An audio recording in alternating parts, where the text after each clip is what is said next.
La Révolution française est un processus historique dont les échos se répercutent dans la société européenne et mondiale depuis plus de 2 siècles. L'impact de la Révolution a été si fort qu'elle est souvent considérée comme le point de départ de l'époque contemporaine. Aujourd'hui encore, 230 ans plus tard, elle continue de susciter de nombreux débats et interprétations. S'agit-il d'une révolution bourgeoise? La participation de la population française a-t-elle été décisive dans la consolidation de la Révolution? A-t-elle eu un impact sur la société européenne? Ou s'agit-il, comme l'affirment certains révisionnistes, d'un simple événement historique qui s'est déroulé sans réel écho? Pour cela, nous devrons analyser quelles ont été les causes qui ont permis en juillet 1789 que la forteresse de la Bastille, symbole de l'absolutisme, soit prise, que l'Assemblée nationale soit sauvée et qu'une nouvelle période de l'histoire de France s'ouvre. Dans cette vidéo, nous tenterons également d'élucider les facteurs et les événements qui ont conditionné l'agitation sociale et politique durant la dernière phase du règne de Louis XVI, mais également comment et pourquoi la révolution de 1789 s'est produite pour finalement s'achever avec l'accession de Napoléon Bonaparte au pouvoir. Bon visionnage à tous.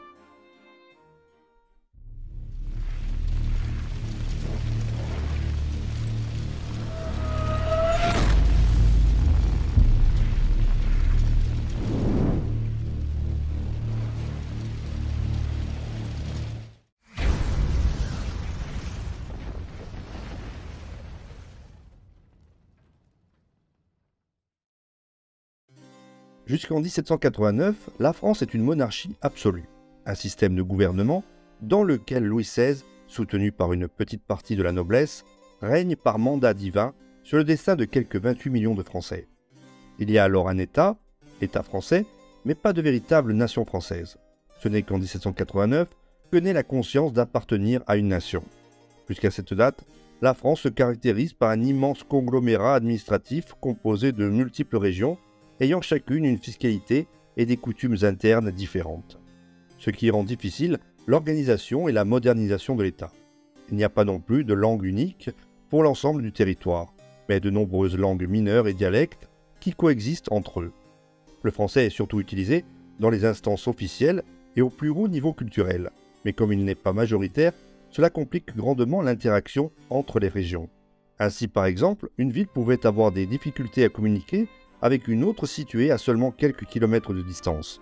En conséquence, tout au long du XVIIIe siècle, la monarchie a tenté une unification linguistique afin de faciliter non seulement le commerce, mais aussi l'organisation administrative de l'État.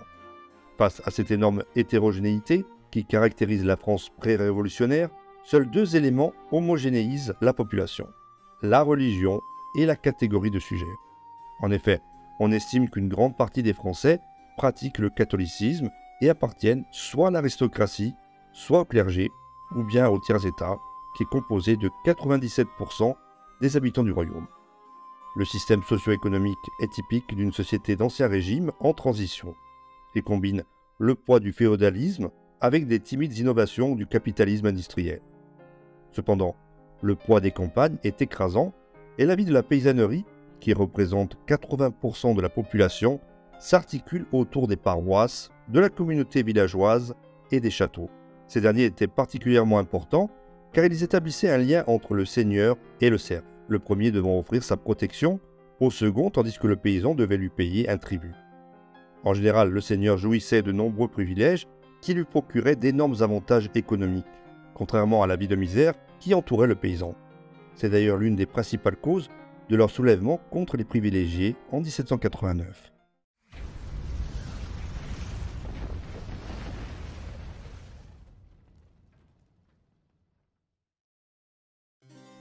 Pour comprendre la révolution de 1789, il faut comprendre la pyramide sociale française, qui a été l'un des facteurs de la crise de l'Ancien Régime.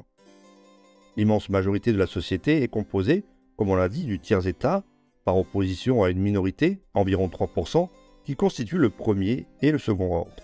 Le premier, composé d'environ 150 000 individus, se divise en haut clergé, environ 10 000 personnes, et bas clergé, environ 140 000, dont environ 80 000 forment le clergé séculier et 60 000 le clergé régulier.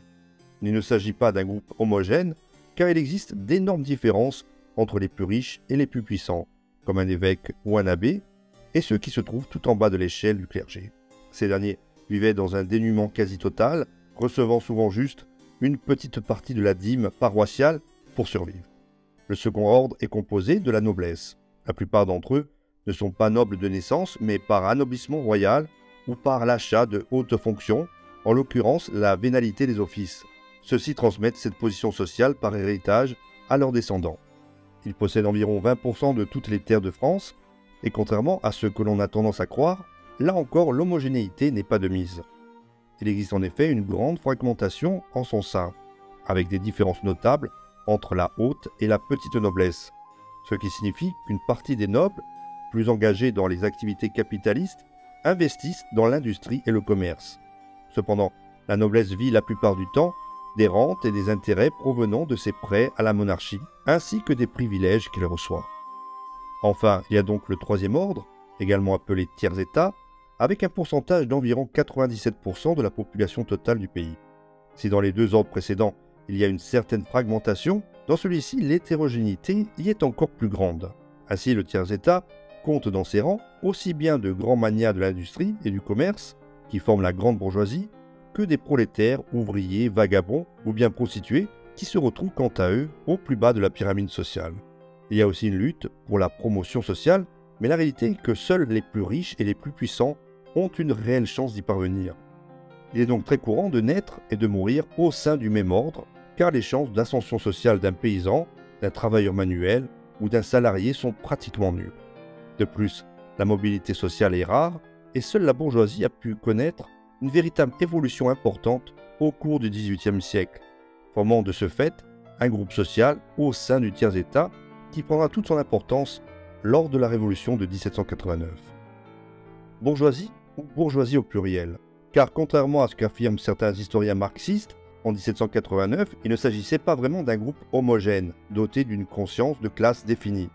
Aujourd'hui, certains historiens les qualifient comme un groupe social qui n'appartient ni aux deux premiers ordres, ni à la paysannerie, ni même aux petits citadins des villes. Ces riches bourgeois résident bien dans les villes, même s'ils peuvent également posséder de petites seigneuries, et leur richesse provient du travail et non du patrimoine nobiliaire. Leur nombre avoisine les 8% de la population, et il faut bien l'avouer, ils ne rêvent que d'une chose, occuper la place très convoitée des aristocrates. Comme on peut le constater, la structure sociale française est complexe, et les transformations qu'elle subit au cours des années 1780 ne peuvent être expliquées par des hypothèses structuralistes, qualifiant les différents groupes sociaux comme des éléments monolithiques. Les nombreux changements qu'a connus la société française vont ainsi permettre d'enclencher à partir de 1789 un processus qui, avec un certain nombre de facteurs que nous allons évoquer, va finir par démanteler les structures de l'Ancien Régime, ouvrant de ce fait une nouvelle période de l'histoire de France.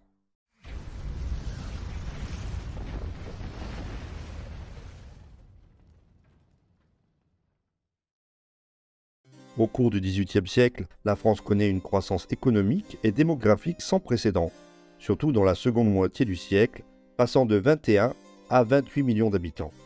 Cette croissance démographique, si elle permet de disposer de plus de main-d'œuvre pour travailler la terre, ne s'accompagne pourtant pas d'une révolution agricole, de sorte que la productivité ne progresse que modestement. La société paysanne continue donc à pratiquer une agriculture pré-industrielle, manuelle, peu technologique et surtout peu productive, ce qui l'a placée dans une situation très délicate face aux crises de subsistance, des crises qui se caractérisent par un manque de produits de base tels que la farine ou le blé. En outre, la paysannerie subit une forte pression de la part de la noblesse, du clergé et de la monarchie, qui lui prélève au passage environ un tiers, voire un quart de sa production par le biais d'impôts, de tributs ou bien d'autres taxes seigneuriales. À la situation délicate des habitants du monde rural s'ajoute la fragilité de l'économie française, dont la richesse est liée, au fil des ans, au grand commerce. C'est ainsi qu'une grande partie de la bourgeoisie marchande et de la noblesse entreprenante abandonne les activités agricoles au profit du commerce et de l'industrie. Les campagnes, au lieu de se moderniser et de se mettre au goût du jour, continuent, elles, à s'enliser dans une agriculture non compétitive et complètement dépassée. Ainsi, lorsque les mauvaises récoltes succèdent, la pénurie de produits agricoles, à laquelle s'ajoute la faible productivité des campagnes et les appropriations des classes privilégiées, provoquent des hausses de prix exponentielles. Celles-ci provoquent à leur tour des crises, non seulement dans les zones rurales, mais aussi dans les villes, qui sont à la fois fortement liées et dépendantes des campagnes. Avec ce type de crise, les circuits commerciaux sont donc rompus. Le transfert des produits de la campagne vers la ville est du même coup interrompu, les prix augmentant fortement et la paysannerie se retrouvant obligée de cacher ses récoltes pour qu'elles ne soient pas réquisitionnées.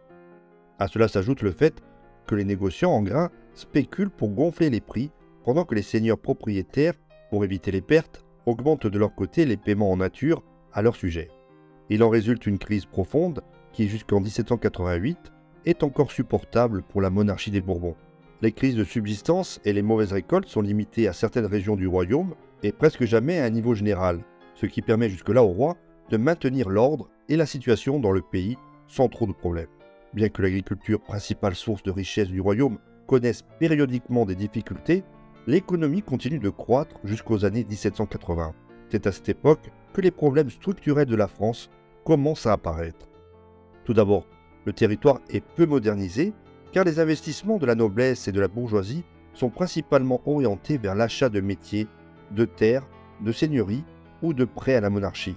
Il n'y a pas non plus beaucoup d'investissements dans l'industrie en raison d'une mentalité traditionnelle, le peu qui existe étant orienté vers les produits de luxe. La traite des Noirs, qui constitue une source importante de profit pour la France, a souffert de la concurrence européenne en Afrique et en Amérique. Bref, la baisse des revenus est un problème grave qui ne peut être résolu à court terme. Cette situation, ajoutée à d'autres facteurs, va ainsi porter le coup de grâce à la monarchie de Louis XVI. À cela s'ajoute un autre facteur, celui des finances de la France, qui entre 1780 et 1789 sont gravement perturbées par la crise économique et politique de la monarchie. Comme c'est le cas en politique extérieure, lorsque la France intervient dans la guerre d'indépendance américaine qui va durer de 1775 à 1783 et qui oppose les 13 colonies britanniques à l'Angleterre. L'Angleterre qui est justement la rivale de la France au point que Louis XVI ne peut s'empêcher de soutenir ceux qui luttent contre ses ennemis, ce qui se traduit par l'envoi de troupes, avec des figures emblématiques comme Lafayette, de navires et d'une aide financière importante aux 13 colonies américaines. Au total, on estime que 2 milliards de livres ont été consacrés au conflit, soit 2 fois les revenus de l'État, sans compter l'expansion de la bureaucratie qui a encore accru les dépenses de l'État. Avec l'effondrement de l'économie de l'État, le prestige de Louis XVI décline à vue d'œil. Tout au long du XVIIIe siècle, la monarchie française a bien tenté de renforcer l'absolutisme, un renforcement qui implique forcément d'affronter les classes privilégiées, intéressées par une monarchie faible et facilement contrôlable. Ainsi, nombre d'historiens estiment aujourd'hui que l'aristocratie s'est engagée à l'époque dans une lutte contre l'absolutisme, tout cela dans le but de rétablir sa prépondérance politique et de sauvegarder les privilèges sociaux qui avaient été supprimés. Cependant, la classe privilégiée n'a pas vraiment réalisé qu'en sapant le pouvoir royal, elle annulait le défenseur de ses privilèges. Quoi qu'il en soit, cet affrontement contre la royauté s'intensifie au fil de la décennie, non seulement pour des raisons de pouvoir, mais aussi en raison d'une évolution des mentalités de la société française. En effet, s'il y a toujours une partie du premier et du second ordre qui reste fidèle à Louis XVI, une partie de la noblesse, plus riche et plus puissante, s'est imprégnée des valeurs des Lumières. Elles ont ainsi pénétré les premiers ordres, mais aussi les élites du troisième pouvoir, et avec eux le goût de la lecture des grands philosophes du XVIIIe siècle tels que Voltaire, Montesquieu, Rousseau, Diderot, Spinoza, Locke, Hobbes ou Descartes. Ces auteurs ont plus ou moins promu les idées qui entraient en conflit avec l'absolutisme de Louis XVI en défendant des concepts tels que la liberté du marché et du commerce, la réduction de l'intervention de l'État, le droit naturel ou bien la division des pouvoirs. Cette nouvelle vision n'a d'abord influencé qu'une partie minoritaire de la société, mais peu à peu, elle s'est étendue au reste du peuple français, rendant le despotisme des Bourbons de plus en plus impraticable. Ainsi, tant que l'économie restait stable et que les privilèges du premier et du second ordre étaient assurés, il n'y avait pas de réaction noble contre la monarchie, car après tout, tant que le système fonctionne, les gens ont tendance à respecter les institutions. Or, lorsqu'en 1789, le roi se retrouve dans l'incapacité d'assurer la stabilité de la France, et donc des privilèges, la classe privilégiée, ainsi que les élites du troisième pouvoir, profitent tout naturellement de l'occasion pour se soulever contre lui.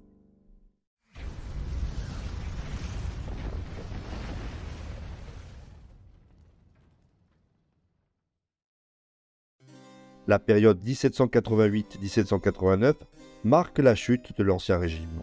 Auparavant, en 1785, il y avait bien eu une grave crise agraire avec des sécheresses qui avaient endommagé non seulement les récoltes, mais aussi le bétail. Sauf qu'aux prémices de la Révolution de 1789, le chômage a augmenté fortement dans les villes, les salaires ont baissé et l'appauvrissement des campagnes s'est presque généralisé. La paysannerie est durement touchée par cette crise qui se traduit par la remise en cause des droits seigneuriaux et le non-paiement des impôts et des récoltes. Les seigneurs propriétaires ont bien réagi en augmentant la charge fiscale sur leurs terres, ce qui a provoqué la colère de la paysannerie et rompu les liens fragiles entre seigneurs et sujets. De nombreuses protestations et mobilisations s'ensuivent, c'est le début de la fin de la féodalité française. La récession agraire se poursuit jusqu'en 1788, date à laquelle toutes les mauvaises circonstances convergent pour créer une crise sans précédent. Face à la faillite imminente de l'État, Louis XVI est contraint de recourir à l'emprunt, ce qui mine la confiance de ses créanciers lorsqu'il réalise qu'il n'a pas la capacité financière de les rembourser. En outre, ses ministres des Finances cherchent à réorganiser le trésor et à établir un nouveau modèle de perception des impôts qui permette à la couronne de faire face à ses dépenses sans cesse croissantes, ce qui implique forcément d'augmenter les impôts sur les classes inférieures. L'attention est même portée sur les classes privilégiées, mais cela risquerait d'entraîner la chute définitive du monarque. Le problème sous-jacent est en fait la mauvaise gestion des impôts par la monarchie au cours de la seconde moitié du XVIIIe siècle. En 1787, par exemple, près de la moitié de ses revenus annuels, soit quelques 600 millions de livres, sont consacrés au remboursement de la dette. Les prêts à la couronne étant insuffisants, Louis XVI nomme Charles-Alexandre de Calonne directeur des finances en 1787 pour mettre en place un programme économique qui sauverait la France de la banqueroute. Calonne opte pour un impôt sur les terres de tous les propriétaires terriens, suscitant ainsi la colère de l'Assemblée des notables, un organe consultatif du roi composé de personnes du premier et du second ordre, ce qui conduit à son renvoi définitif par le roi le 8 avril de la même année, ainsi que son bannissement en Lorraine. Entre-temps, la crise sociale s'aggrave et la faillite devient imminente. Le peu d'unité qui existe encore dans les années suivantes au sein de l'absolutisme est définitivement brisé en 1788 et 1789. La cour de Versailles, où réside bien évidemment le roi, connaît une grande instabilité en raison des luttes intestines entre les différents courants politiques. Cela rend impossible la stabilité ministérielle et donc l'élaboration de réformes modernisatrices pour la France. En outre, l'opposition des parlements à la monarchie se durcit au cours de la décennie, rendant l'action de Louis XVI et de ses ministres encore plus difficile. Ces mêmes parlements sont des cours de justice qui ont à la charge de traiter des affaires criminelles et des appels des juridictions inférieures, mais elles doivent aussi enregistrer les ordres du monarque et lui signaler les irrégularités formelles de ses lois et décrets. Cependant, bien que leur fonction soit purement consultative, elles gagnent en pouvoir dans la seconde moitié du XVIIIe siècle, au fur et à mesure que la monarchie décline, au point de devenir un véritable organe d'opposition à l'autorité royale. Ainsi, en l'absence des États généraux, ils deviennent les représentants de la nation, déclenchant une forte résistance à Louis XVI qui entrave le processus de promotion sociale mené par son personnage, accroissant les rivalités entre les élites et provoquant des dissensions en son sein. Dans ce contexte, le monarque nomme Étienne Charles de Loménie de Brienne directeur des finances du royaume le 1er mai 1787, qui entreprend des mesures centralisatrices visant à réduire les pouvoirs des cours seigneuriales et des parlements. L'objectif est de renforcer le pouvoir royal et de réduire l'influence des ennemis de la couronne. Cependant, la confiance en lui est fortement ébranlée lorsque le 18 août 1787, Brienne persuade le roi d'envoyer l'Assemblée des notables de l'opposition à Troyes afin qu'il ne puisse pas désapprouver ces mesures. Sa popularité décline du coup fortement et Louis XVI décide finalement de faire appel à Jacques Necker à l'été 1788 pour le remplacer. Cet homme politique libéral s'engage dans un programme réformateur qui conduit en 1789 à une réaction nobiliaire et indirectement au soulèvement de la société française qui marque le début de la Révolution.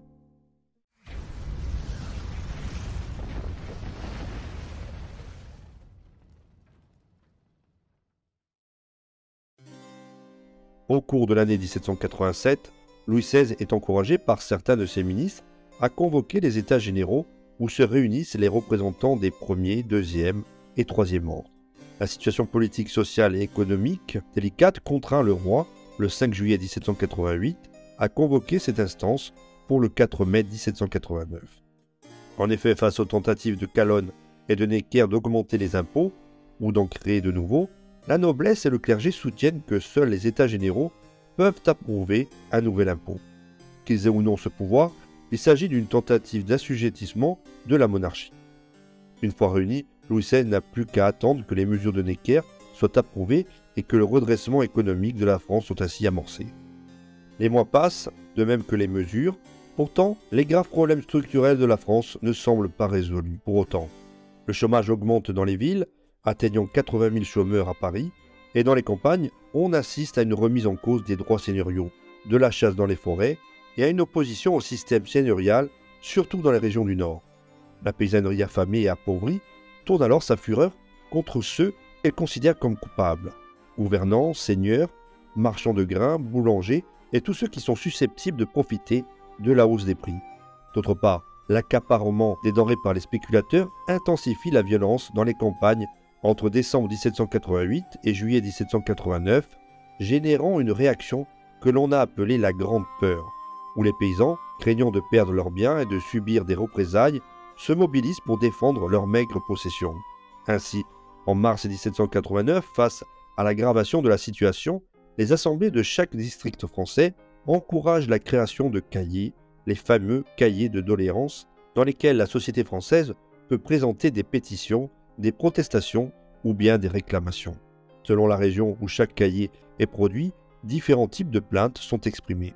Ainsi, les cahiers ruraux ont tendance à s'attaquer aux droits et impôts seigneuriaux et à critiquer le clergé régulier, mais toujours en soutenant l'institution de la monarchie et avec un contenu religieux marqué. Les cahiers urbains, en revanche, ont un contenu plus politique, exigeant des changements dans la justice, l'égalité devant l'impôt, l'élimination des obstacles économiques au commerce ou bien la limitation du pouvoir de la monarchie.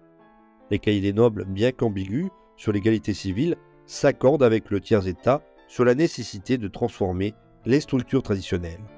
Comme on peut l'imaginer, les cahiers ont contribué à politiser la société française. Le simple fait de les consulter a une forte signification politique et motive le tiers-état à exiger des réformes structurelles plus nombreuses et plus efficaces. Les cahiers demandent surtout que le roi soit contraint de rendre public l'endettement de l'État, qu'il cède le contrôle des dépenses et de la fiscalité aux États généraux et qu'il procède à une réforme ecclésiastique pour contrôler les abus du clergé, mais également à une amélioration de la vie du clergé paroissial plus proche des classes populaires.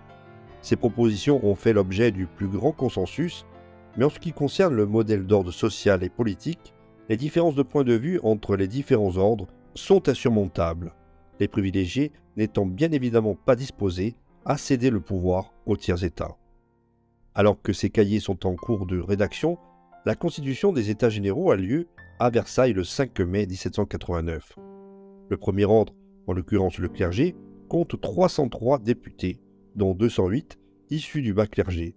Le second ordre, à savoir la noblesse, en compte 282, et le troisième ordre, le tiers-état, 642, dont la plupart sont des avocats, des fonctionnaires, des hommes riches et réputés, dont 100 issus de l'industrie et du commerce. Comme on pouvait s'y attendre, ni les couches inférieures de la société, et encore moins les femmes, ne sont représentées.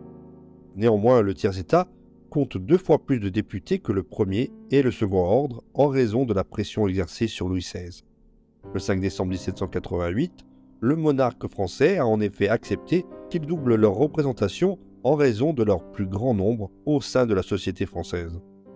On aura donc remarqué que les divisions sur les questions fondamentales du pouvoir politique, du système seigneurial et des revendications sur les privilèges corporatifs font que tout accord semble impossible, et ce avant même l'arrivée des députés à Versailles. Autre souci, dès la première séance, une tenue vestimentaire différente est imposée à chaque ordre, les privilégiés devant se vêtir de l'habit qui convient à leur rang particulier dans l'ordre auquel ils appartiennent, tandis que les élus du tiers-état doivent quant à eux porter des habits, des culottes et des manteaux d'étoffe noire, ce qui a pour but de leur rappeler leur position inférieure. La tension est de plus palpable dès les premières discussions, la réunion des États généraux ayant duré environ 6 semaines. et l'atmosphère va devenir encore plus tendue lorsque la méthode de vote va être rediscutée. Alors que le premier et le deuxième ordre plaident pour un vote séparé, le tiers-État est quant à lui favorable à un vote commun, cette procédure correspondant mieux à ses intérêts compte tenu de sa plus grande représentation. Faute d'accord et face à l'impasse, le tiers-État décide de quitter Versailles le 20 juin après avoir été exclu de la salle des séances pour cause de fermeture. Il décide alors de s'enfermer dans la salle du jeu de paume de Versailles, jurant de ne pas en sortir tant qu'ils n'auront pas adopté une constitution pour la France. Le tiers-État est rejoint un jour plus tard par quelques députés du bas clergé et de la noblesse libérale et quelques 47 nobles. En est issue l'Assemblée nationale constituante qui votera en août 1789 l'abolition de la féodalité et la déclaration des droits de l'homme et du citoyen. Pour l'heure, en l'occurrence le 27 juin, Louis XVI, après avoir vainement tenté de faire accepter quelques réformes, doit se rendre à l'évidence et reconnaître sa légitimité. Il faut dire que le monarque n'a quasiment plus de partisans et que son pouvoir est en pratique soumis au contrôle de l'Assemblée. Pendant ce temps, non seulement Paris, épicentre de la Révolution, mais toute la France, est en ébullition. Les émeutes se multiplient, c'est le cas dans l'est de Paris, du côté du faubourg Saint-Antoine, émeutes considérées comme les premières explosions populaires de la Révolution et qui prennent l'apparence de pillages sur les marchés, d'attaques contre les bureaux de perception des impôts ou bien les vols de convois de grains. Et ce ne sont que quelques exemples des troubles sociaux qui ont eu lieu entre avril et juillet 1789. Ce conflit va s'amplifier encore davantage avec l'équivalent de fake news de notre époque qui surgissent un peu de nulle part et qui mettent en scène un véritable complot aristocratique qui viserait à cacher au peuple de grandes réserves de nourriture. Il est vrai que des stocks de blé vont être découverts notamment du côté de Marseille, dont la rétention avait pour but de gonfler les prix afin d'augmenter les profits de manière exponentielle, ce qui attisera encore un peu plus la haine des classes populaires envers les premiers et seconds ordres. En conséquence, la foule descend dans la rue un peu partout pour protester contre la pénurie, déclenchant une vague de violence qui déferle sur la France avec des exécutions populaires de ceux qui sont considérés comme responsables du manque de nourriture. La grande peur augmente et les paysans, craignant de perdre leurs biens ou de subir les représailles de la noblesse, défendent ardemment leurs maigres possessions. Les classes pauvres de Paris organisent plusieurs manifestations et mobilisations pour protester contre les bas salaires et le prix élevé du pain, mais également pour se plaindre de la non-participation au processus politique. Face à ce chaos, et alors que l'Assemblée nationale a été érigée en assemblée constituante le 9 juillet, ce qui réduit encore un peu plus le pouvoir du monarque, Louis XVI ordonne à une armée de mercenaires étrangers d'encercler Paris. C'est ainsi qu'entre le 9 et le 14 juillet, des affrontements éclatent entre le peuple parisien et l'armée royaliste. Le 12 est un jour clé dans les conflits puisque le monarque renvoie son ministre Necker qui s'était éloigné de lui lors des sessions des États généraux. De plus, sa destitution est perçue par le tiers-État comme une possible dissolution de l'Assemblée nationale, ce qui entraînerait la hausse du prix du pain et la faillite définitive de la France. Cette situation déclenche une vague de protestations qui s'achève le 13 juillet avec la création par les électeurs parisiens du tiers-État d'un comité permanent chargé d'organiser la défense de la ville en cas d'attaque de l'armée. La crainte d'une telle intervention grandit et le 14, les efforts se concentrent sur la recherche d'armes pour assurer la défense de Paris. Le palais des Invalides est d'abord mis à sac, puis une colonne d'un millier de personnes se dirige vers la forteresse de la Bastille. La forteresse abrite en effet un important arsenal d'armes et de poudre à canon, indispensable pour défendre la ville contre les troupes royalistes, mais la prise de la forteresse offre également un avantage stratégique, la domination des quartiers est de Paris. Aux portes de la forteresse, des négociations s'engagent avec le marquis de Launay, qui, voyant la foule aux portes, refuse de se rendre et ordonne à ses troupes de tirer, blessant 73 personnes et en tuant 98. C'est alors que 61 gardes français parisiens se rangent du côté des assaillants et tournent leurs canons vers les portes, obligeant les défenseurs, après 4 heures de combat, à se rendre.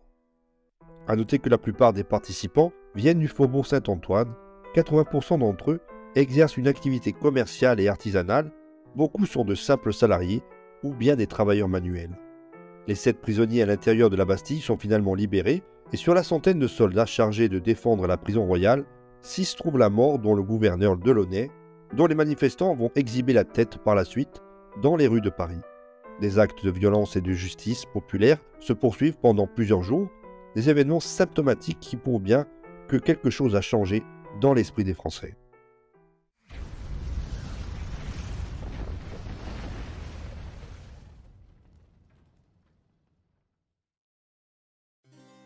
La prise de la Bastille, symbole de l'absolutisme monarchique, est la première étape de la Révolution française. La pression à laquelle Louis XVI est soumis après les événements du 14 juillet le contraint à accepter l'Assemblée nationale constituante comme organe de représentation politique de la société française, ce qui ne signifie pas pour autant la chute de la monarchie.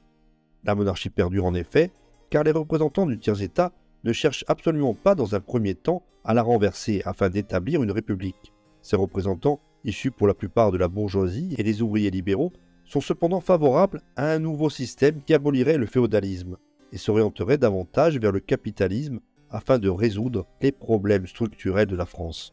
Ainsi, seule l'aile la plus radicale de la Révolution, le Club des Jacobins, véritable artisan de la mobilisation des masses, prône des valeurs plus radicales telles que la souveraineté populaire, le suffrage universel ou bien la République.